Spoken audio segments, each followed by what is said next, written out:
I'd like to say right off the bat, I also picked up this new PS2 Slim shell when I bought the mod kit, since I usually like to do shell swaps when modding consoles. Unfortunately, this is one of the worst replacement shells I have ever used. This thing made my console literally unusable. The only way to press the power button was to pinch the top corner of the lid. When you could get it to turn on, it would just turn itself off if you had a controller plugged in. And if it didn't turn itself off, it wouldn't even let any disc spin because the plastic was too thick underneath the disc. Oh, and the clear shell is already kind of yellowed. Also, the PlayStation logo is just bad. This thing and the strip that's in the middle of the PS2. It is laughably bad. So yeah, just reuse your original shell. If Tony isn't going to remaster the first two God of War games, then I'll do it myself. Just forget about the time that they did it for the PS3. Anyways, today we are doing a PS2 HDMI mod, a budget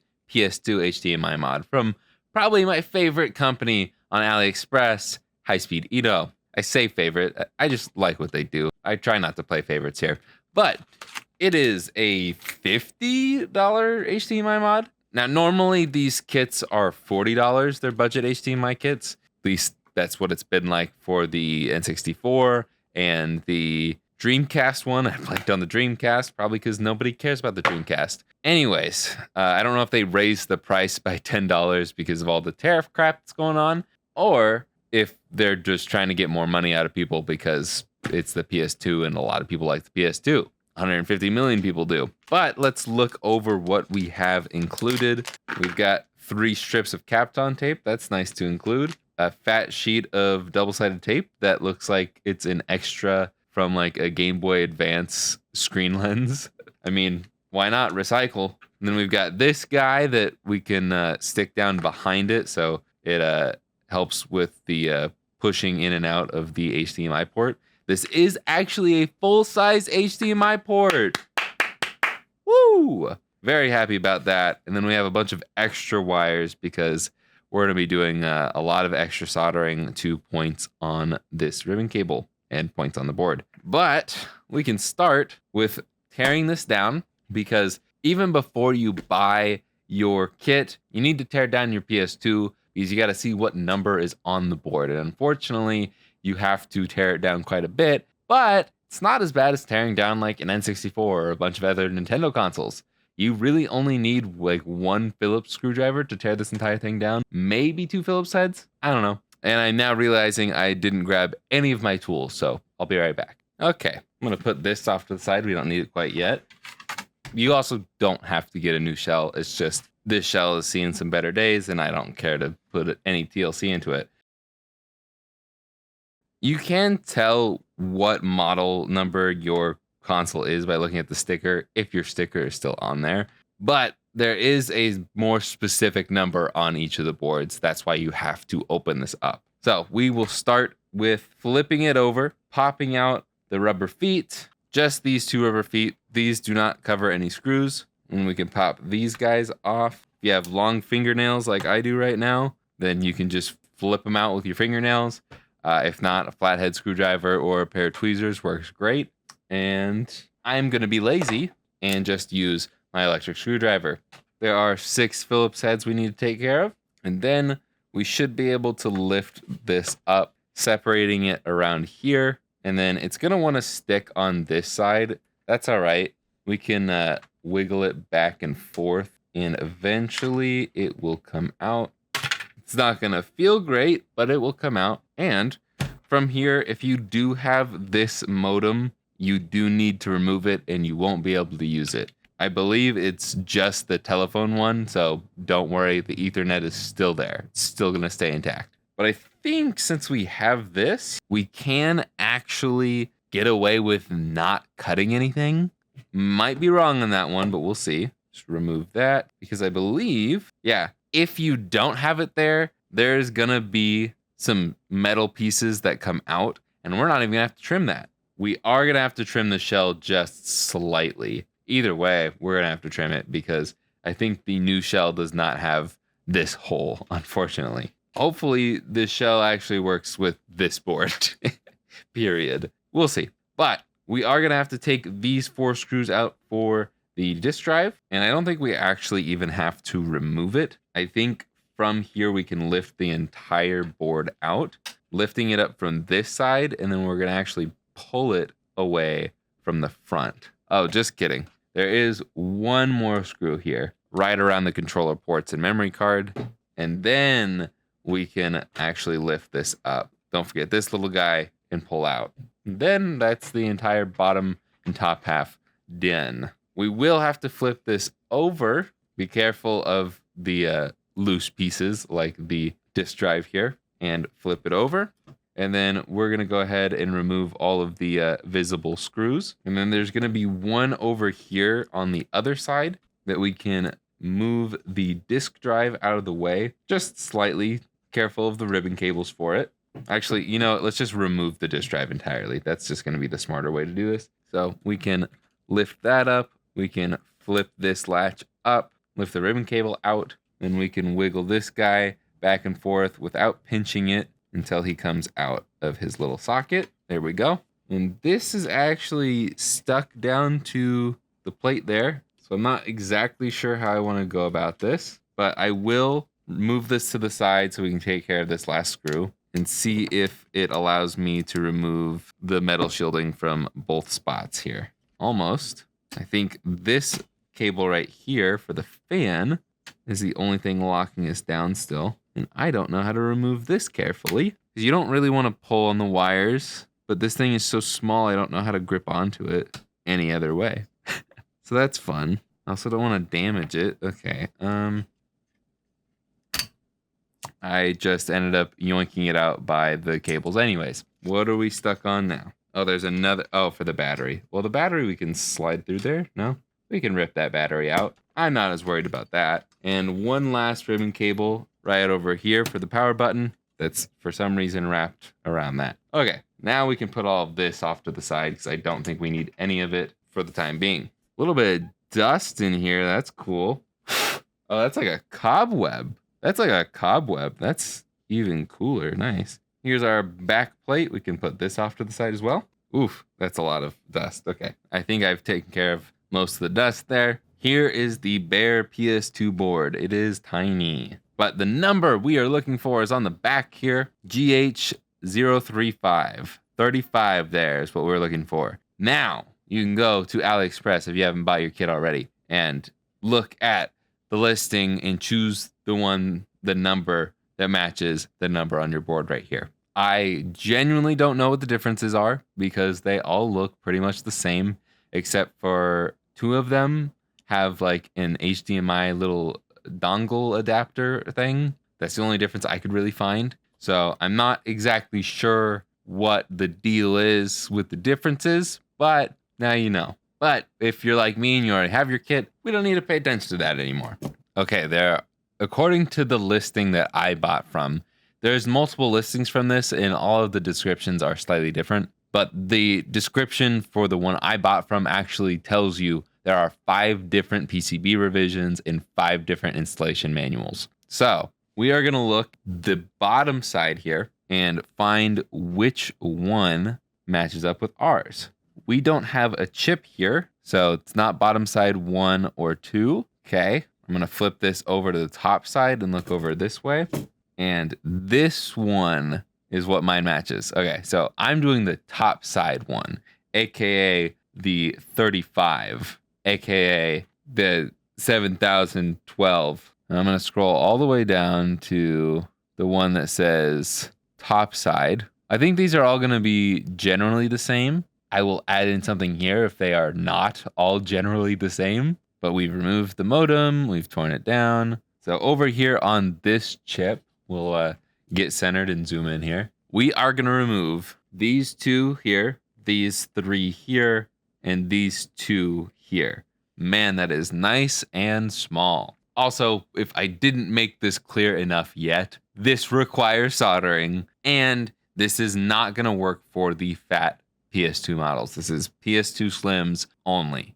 But I'm going to go ahead and put flux on all of these components that I need to remove. This might honestly be a good job to use the microscope with, but I'm going to try it without for now because it's just a pain in the butt for the video part for me to set it up. But I'm gonna flood these with solder and try to remove them.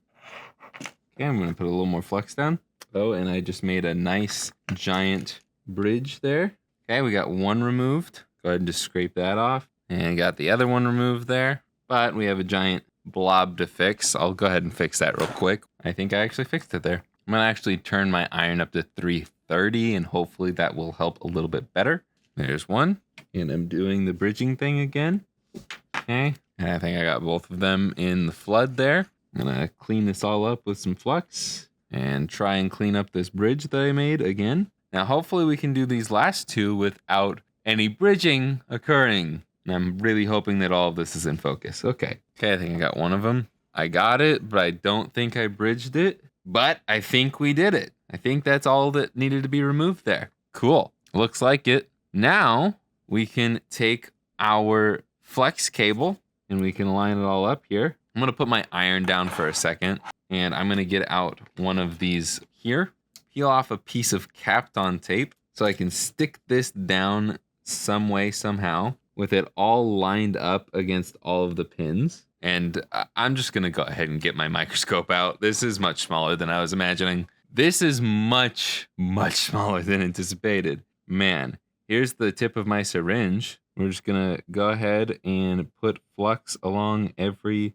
single piece that we need to solder down. And this probably won't be the last of the solder we use. And I'm gonna turn my soldering iron back up to 350 Celsius. Sorry, 330 Celsius. And I'm just gonna add the littlest bit of solder to my tip, making it a bit easier to just solder everything down, just to tack it down a little bit. I am gonna try and wiggle this into a better position because we are slightly off right now. And I think we're good now. I think this can be adjusted on this side, especially if we just push it down. Maybe not. Well, okay. I think this is as good as I'm gonna get it for now. I'm gonna worry about lining up the majority of the pins, which is right here on the bottom. Just doing a little bit of drag soldering here. Then I know it's not perfect, but we're gonna move on to this side. See if we can get this side lined up, which may be the hardest part of this entire mod. And I'm just going to try and tack it down without removing that capacitor. Okay, I think that's gonna be good for lining it up. So I'm gonna worry about getting this side tacked down. Okay, and we'll come back to that side and let's get this side tacked down. This might just be the most beautiful one yet. That's pretty darn good. We'll clean this up and I like everything except for this first one down here. Beautiful. That is good. I don't need to adjust that anymore. Okay, let's clean this up. How about that? What I'm gonna do now is clean my iron, get it as fresh as possible, put some more flux down across this whole lane, maybe, and do some more dragging and soldering. Okay, let's see. That looks pretty darn good. Slide it over a little bit. It looks pretty good for the most part. I think maybe that could look a little better. I mean, it could all look better, but I think everything is fine. So we can focus on this part. I am once again going to clean the tip of my iron because this side is kind of messy. And I'm going to put more flux down. I'm just gonna add actually a little bit more solder to this. Too much, that's all right. Clean the tip, put the iron down, clean the tip, put the iron down, clean the tip, put the iron down, clean the tip, spread the love around, see if that works. Clean the tip, try and fix that bridge that's at the top of the chip. That looks good. Now the last bit that doesn't look good is that last bridge up top. So I'm gonna try and only take care of that without adjusting anything else, and boom. That looks about as good as I can get it. Whew, okay, not too shabby. I believe we can get rid of the microscope for now, but before we do, I would just give everything one last check. Make sure nothing's visibly bridging. Everything looks connected at least a little bit. Man, that left side looks phenomenal, but we still have a bunch more to solder. So let's get rid of the microscope. Okay, now we should be able to remove this piece of Kapton tape very carefully because we don't want to rip anything. We will probably want that Kapton tape later. What we're going to do now is do the solder points for the remaining pieces of the ribbon cable. So I'm going to scroll down and find where we need to solder things to.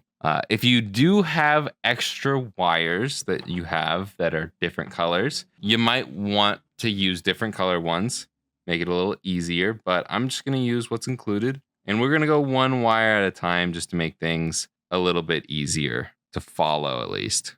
I'm pretty sure they give you more wires than you actually need, but we still have quite a few solder points to take care of. So I'm going to actually start by doing all of the initial solder points at once. So I'm just going to put solder balls on each of these pads, put way too much solder down. And for this last one, we actually do want to keep some separation, because even though it kind of ends in a weird spot, we're not actually going to be soldering this to the board directly like it may make it seem. So I'm going to put Kapton tape down there. And I guess we'll start with that one. So I'm going to solder a wire to this end here. I'm going to try to at least. Okay, got a nice grip on that. And we are going to solder it to this bottom right leg of this chip, which is going to be difficult too. So I'm going to clean my iron, and I'm going to try and route this wire in a way that makes it so it doesn't short on anything else around it. A lot of these won't need to be the full length that they give you for the wire, but since that was kind of a hard one to do, I'm not going to bother shortening that one.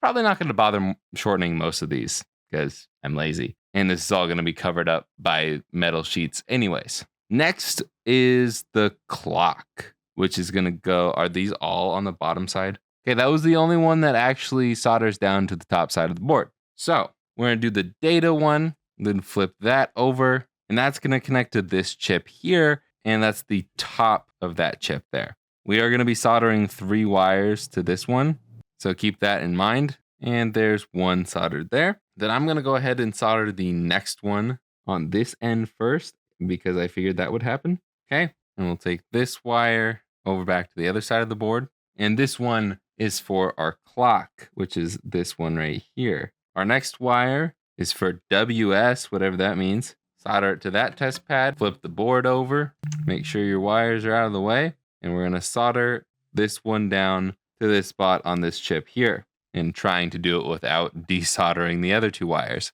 Cool. Next up, we're going to go down to this chip right over here. In the bottom leg, this bottom left leg, we're going to solder to. That'll be for the 3-volt line. So we're going to flip it over and solder the other part to this point here. Then the one above that, we can add a new wire to. Flip it over. And from here, the soldering should be a little bit easier, because we're going to be soldering to controller port 1. I believe this is controller port 1, all the way at the bottom here. And we're going to be soldering it to this point right here. And I will start with adding some new solder to this point just to make it a little easier. And wire is soldered to that. Then the next point right next to it, we can add another new wire. And then this one will go right up here. I'll just solder the next 2 wires, and just to make this go a little bit faster. And I will make a little loop on the end of this one so we can tell the difference between the 2 since they're both red. We're going to solder the non-bent one to this point here, nice and strong. And then the one that we bent, we're going to solder to this point here. And I think that is it for the soldering. I really hope it is. It looks like it. We can flip this back over. I'm going to zoom out a little bit more to make things easier on me. But I hope you were following along with my Kapton tape journey, because it does instruct us to put some Kapton tape down here, but I will reapply with you because I somehow burnt a hole in mine and it's supposed to be heat resistant. We're going to put this down there, and I'm going to take the one that I burned a hole in and wrap up this piece of the ribbon cable. And I'm going to take this other piece. It says to put one underneath this part here, but it's going to be nearly impossible, so I'm just going to cover it. I think it'll be fine. If it's not fine, I will let you know. And for the most part, I think the rest of this is fine to leave off, but I might as well put some more Kapton tape down since we're here. Then I'm just going to try and maneuver these wires in a way that they won't be brutally murdered by any screws that we drive through some screw posts later. So that will pretty much leave us with this last piece of Kapton tape that we're just going to use as a blanket, cover all of these up, and that looks like it is all safe now. Hopefully this doesn't pinch against the shell, but let's find out now. You can zoom out all the way, and let's unbox this thing. This is not filling me with hope. It's already looking slightly yellow. Okay, maybe don't get the clear shell, because this definitely looks slightly yellow to me. Kind of disappointing, not gonna lie. It does give us some new exterior screws and some new covers and some new feet. I'll probably just reuse the originals. But, oh, let's go. It has a tab for the line in or line out. I'm assuming it's line in that we can just punch out there on both sides. So we have to do significantly less trimming. That is cool. What's not cool is the visible double-sided tape right here to keep this middle strip in. Why can't you just make that middle strip a part of the entire shell, since you're making a new shell from scratch anyways? Man, I'm really recommending to not get the clear shell right now. Hopefully it looks better. But I think from here, well, let's actually double check. Okay, it does kind of stick out in the middle of both of these. So what I'm going to do is just sand down both sides of this port. Actually, I can flush cut these because it's really just the sides of it that we need to take care of. And I'm just going to double check. Okay, we're really close. So I'm just going to sand both sides a little bit. Beautiful. Okay, I'm going to do the same thing to the other side. And that looks beautiful as well. From here, I think we can just put it back together for the most part. Put that down like so. And we're going to have to do some weird folding here. Don't crease. When we fold things, we don't crease. Okay? I'm going to put my board in like this. Line everything up. We're going to lightly fold. We're not going to actually do a full crease, but right about there. And then it wants us to, at this corner, a little above this corner here, it wants us to fold this out. Do another very, very light crease. Please do not actually crease. So it should like fold out like this when you're not touching it. And then we should be able to drop the rest of this in. And the fold should be coming out of this bend right here, like that. So we should be able to just push that down. Be careful of your disk drive. And everything should line up from here. I'm going to plug my fan back in and plug the rest of my ribbon cables back in. I'm going to leave this guy out for a second, and I will plug the battery back in as well. Then we can line everything up here and see how this beautifully fits in our plastic shell. It's going to have a bit of a gap. That's fine.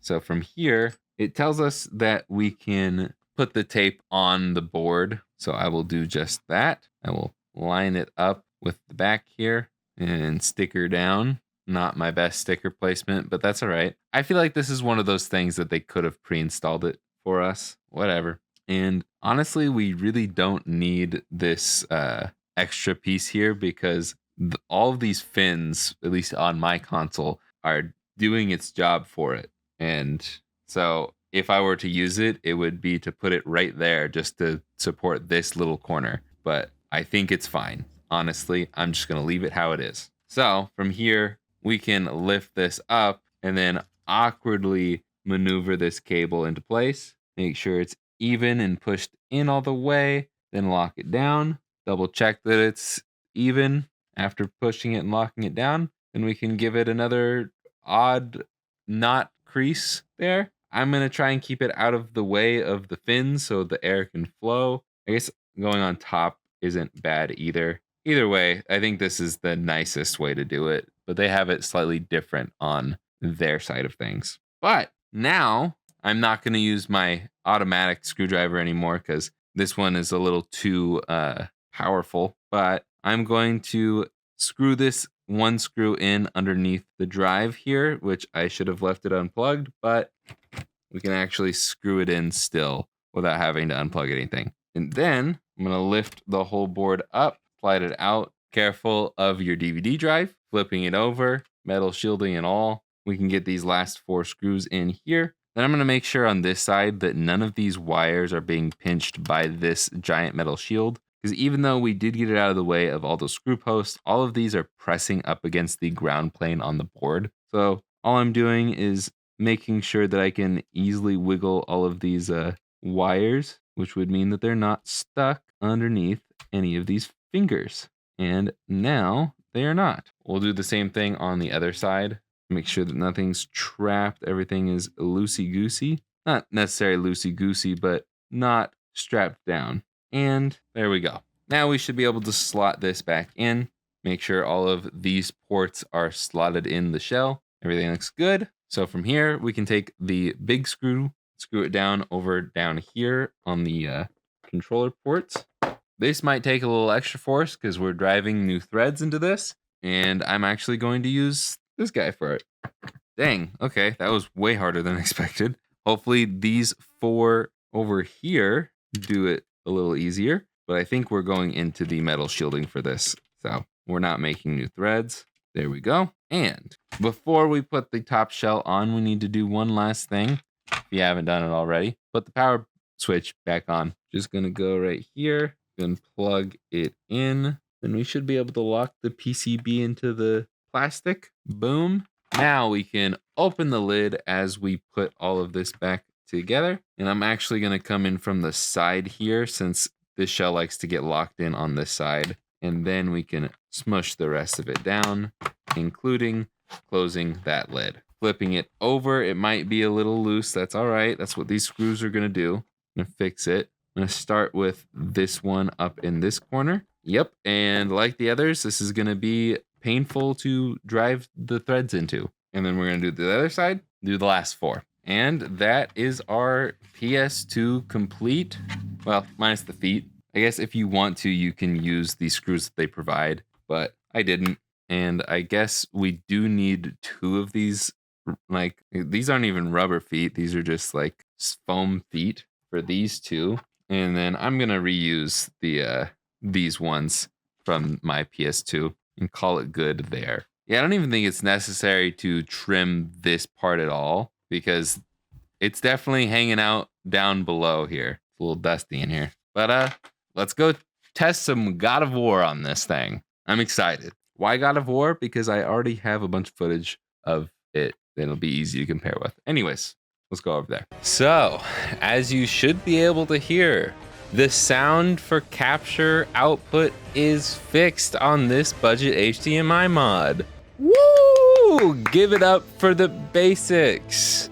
Sorry, I'm not having a good day today, so I am very cynical. Here we are in God of War number 1. We're gonna hit new game because apparently I don't have a save file. Jump into hero because why not? And I think I will cut the sound for this because I'm not sure that I'm actually able to put this sound in here. I think this might be copyright.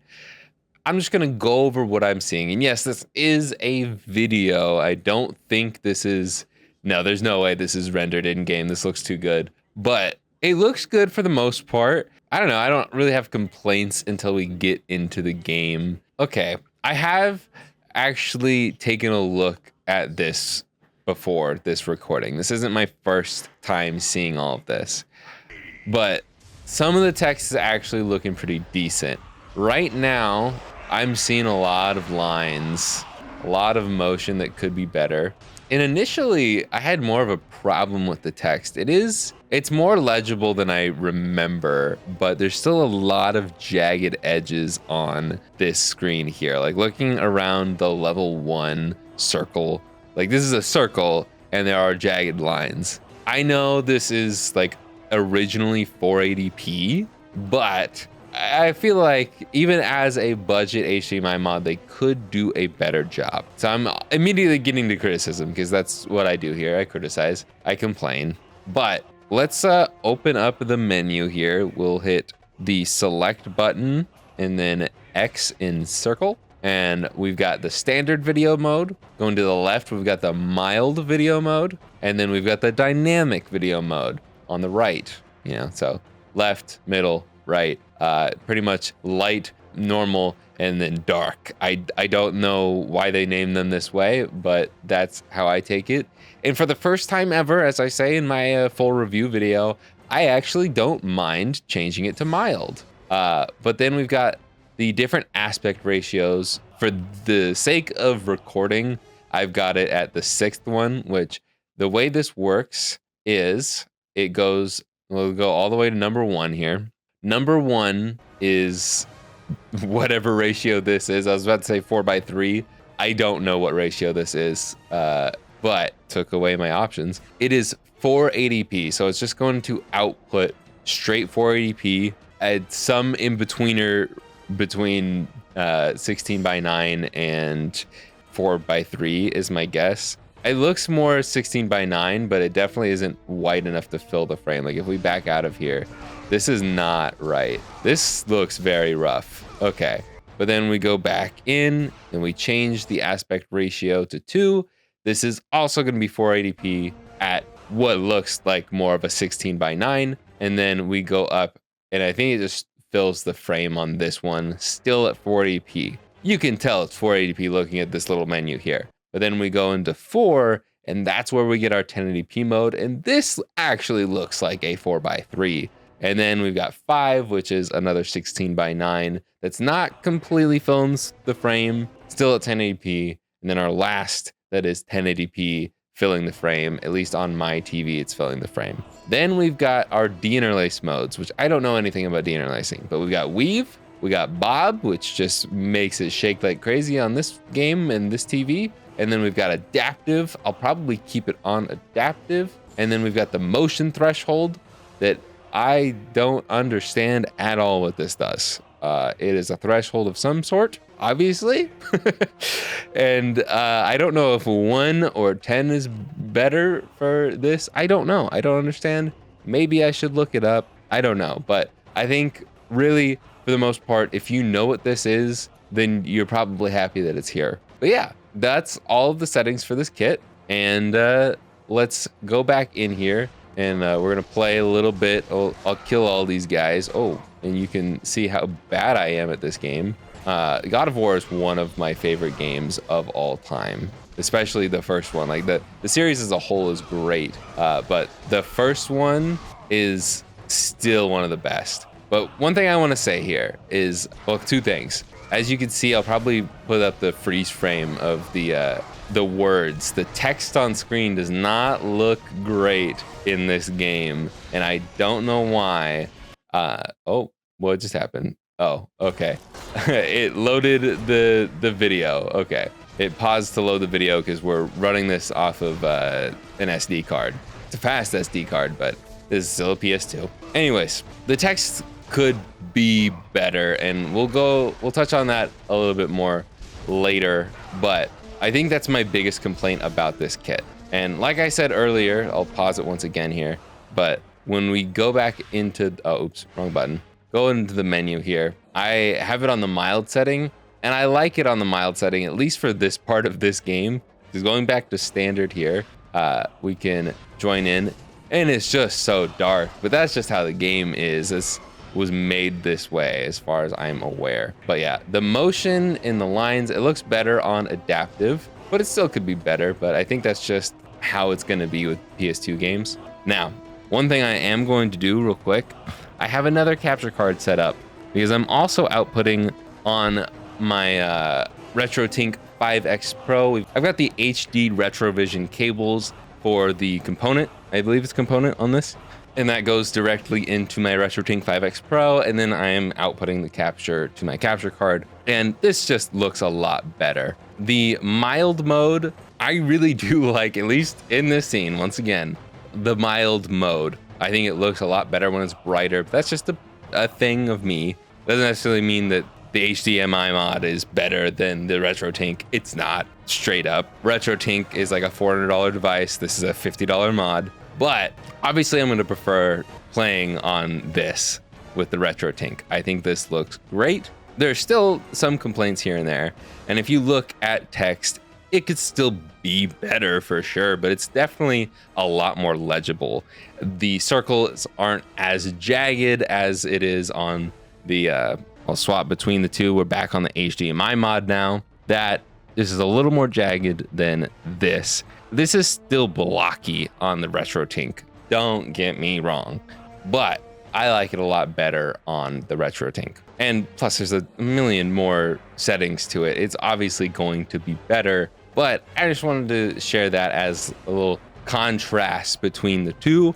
I'll throw up some AV gameplay so you can see what just straight AV at 480p into like not an upscaler, but an HDMI adapter. So it's not going to do anything to the image other than make it digital.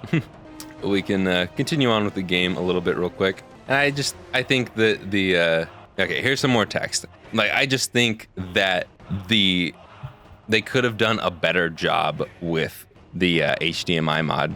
Again, $400 device going to a $50 HDMI mod. I just think it could be a little bit better. I think that they did better jobs with text on the Dreamcast and the N64 mods that are, the same caliber. We are back on the $50 HDMI mod. I'll just make that clear real quick. I'm gonna go through this little mini boss battle here just so you can see a bit of me failing to kill this guy. I blocked way too early, but hey, I didn't get damaged. More powerful move to try and get more done, and oh, he gets me with the second attack. Okay, halfway through here, I'm gonna swap over to Retrotink, and we're on the $400 Retrotink upscaler.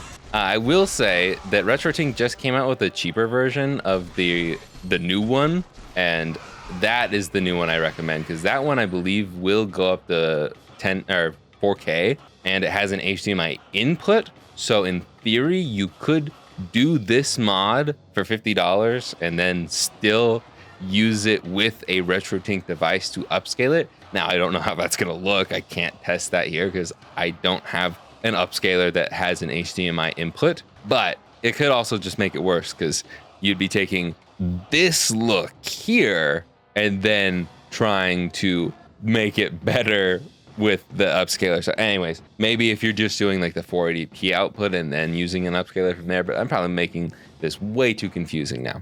Okay, let's see if I can do the quick time events here. I think it's all triangle, and it is. Nailed it. Do I have to, no, not a spamming one. Okay, cool. Yeah, and that's pretty much it for God of War. I do want to go back and test some other games. I'm gonna swap back to the HDMI mod. Here's where I get a little confused. So I'm starting to think maybe it's just God of War that's having this like weird text moment. Because looking at the free boot menu, clearly the text looks so much better. It's not blocky. The circle, even though it does have like a bit of a glow there, it's not jagged edge at all. So I'm not exactly sure what's going on with God of War 1, but this output looks fantastic, and we can swap to compare with the Retrotink. And, I still think that the Retrotink looks better, obviously, but it doesn't, like, there's not that much of a difference between these two in this menu. So I am going to leave it on the HDMI mod for now, and we're going to launch another game. Okay, yeah, like immediately text could be better. It's got those jagged edges again. I'm like, what's going on here? I'm very confused. Like, why is this so jagged? I'm not quite sure. This looks like an upscaled GBA screen. Like, I feel like that is not that far-fetched. This actually does kind of look like the GBA start screen for, what is it, Dream Drop Distance? I don't know, the Kingdom Hearts games, the one that's on GBA. Like, it kind of looks like that. It's not the highest quality. Let me swap over to Retrotink before we load into a new game here. Yeah, that looks so much better. Still not perfect, again, but it looks a heck of a lot better. I'm a broken record here. It looks better. It's just going to look better on the more expensive mod. Again, when you show the videos, they look fine. Okay, I can't skip this, so I just have to wait. I'm not going to show you this part. Okay, finally that freaking video's over. My goodness. Step forward, and there's another cutscene. Yeah, it's Some parts I'm like, yeah, this looks great. And then other parts I'm like, I don't know. It could definitely look better. It's hard to judge. I have not spent a lot of time in the PS2 era, but at the same time, I'm looking at that circle button on screen and I'm thinking, is it really hard? Is it really that hard to just make it a perfect circle or like a blockier circle? I don't know. Oh yeah, the right stick doesn't change the camera. I forgot. This is PS2. Sure, I'm not actually going to play this. Your path is set. Fun fact, I tried Kingdom Hearts, did not like it, but I'm sure I will one of these days watch all the cutscenes as a movie because I'm a big Disney boy. Like that does just not look, that clip right there did not look good. This looks fine. I think this is rendered in game. I don't think it was a video. It would have been much more stuttery if it was a video. Like that looks good. I understand that this is going to be pixelated. This is originally 480p and it's being upscaled to 1080. This isn't emulation. It's not gonna look perfect, you know? I do understand that. It just kind of looks a little GBA pixelated. And maybe I would just rather see like a softer look to this. I don't know. The problem is I don't know enough about upscaling to give a good like answer. I don't know the words to describe how I feel about this, but I do have to keep in mind it's 480p up to 1080p and this is a $50 mod. Yeah, I just don't really enjoy Kingdom Hearts. So like I don't have any will to really continue on with this, but I feel like I showed enough.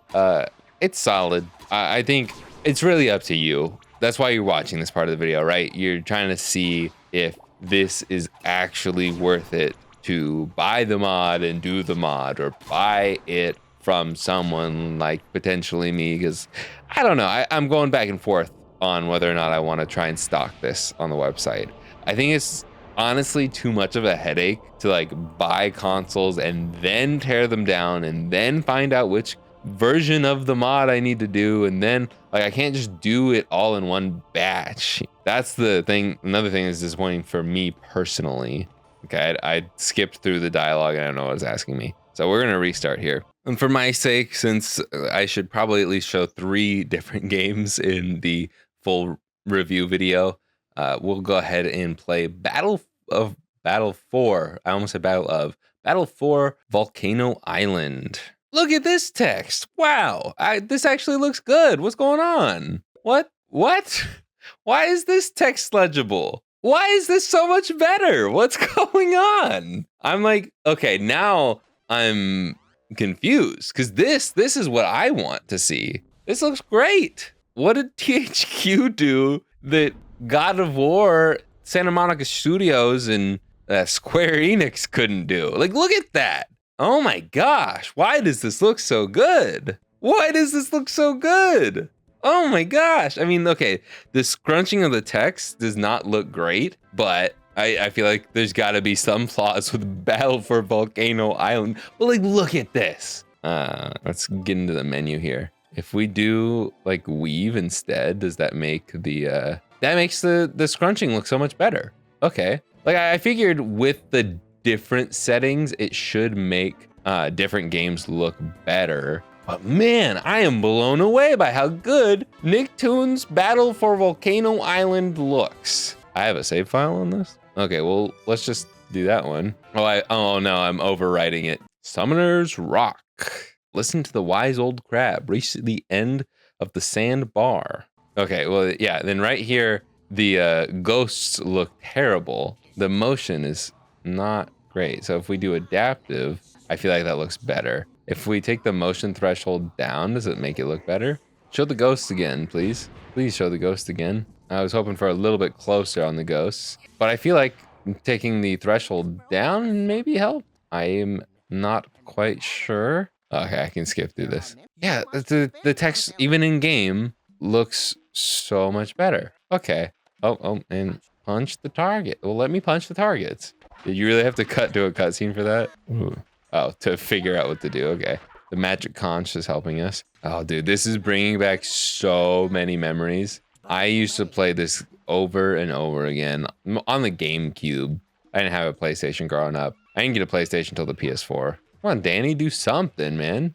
Oh, okay. Trigger to swap to Danny. Dude, I really want to play through this game again. This is great. Well, I'm assuming Danny can't swim and SpongeBob can. I don't know. Why am I getting to this right now? Okay, so I guess you really have to mess with the settings to find what looks best for each game.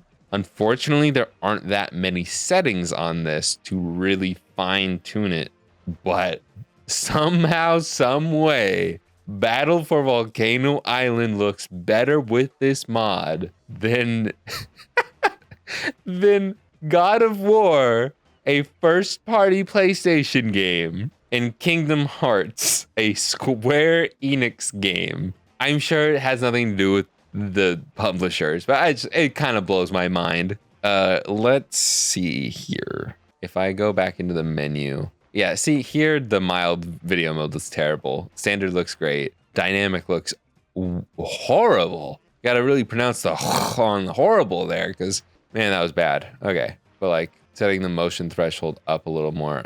It's okay, and then changing it back down, and then yeah, I think the threshold being down looks better. I still don't know what it really does, but hey, not here to complain, here to game. Can SpongeBob swim? Not in that water. A new costume for SpongeBob? Heck yeah. Okay, I need to stop doing this. I need to end this video so I can go edit. Oh, after I fall in the water. But yeah, I found a giant pearl. Let's go. Yeah, that's about it, I guess. Moral of the story, only get this if you're gonna play Nicktoons Battle for Volcano Island.